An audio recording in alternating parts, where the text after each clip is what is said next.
Ang akin nga po palang niluto ngayong araw ay isa sa mga namimiss naming gulay sa aming probinsya. Ito ay ang dahon o talbos ng kamuting kahoy. Para sa ating pagluluto, wala ang kulay sa puti. Ay hindi po ganon. Joke lang po yun. Itong mura niyang dahon, yun po yung ating gugulayin. Huwag pong isasama yung magulang kasi yan po yung mapait. Ayan.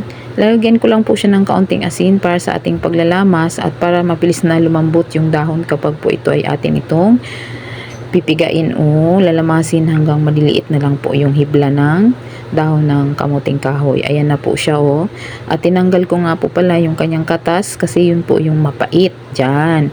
Kasi maraming nagtatanong kung hindi ba daw po ito mapait. Ayan na po, hindi po yan mapait dahil tinanggal ko yung katas niyan. Ayan po, at naghiwa na po tayo na ating mga sangkap, tanglad, sibuyas, bawang, luya at yung ating sahog na hipon. At yung ating labahita na daing. Ayan, pwede naman po yung wala. Ayan, at yung niyog natin na 2 piraso. Mas masarap kasi pag marami itong gata, mga mare at pare. Ayan, madali lang po yan pagluto. Paghalu-haluin lang natin yung ating mga sangkap. Pakuluan lang hanggang lumambot o matuyo yung sabaw. At isunod na rin natin ilagay dyan yung ating unang piga. Ayan, mas masarap kasi ito mga mare at pare kapag natuyuan sa gata. O, diba?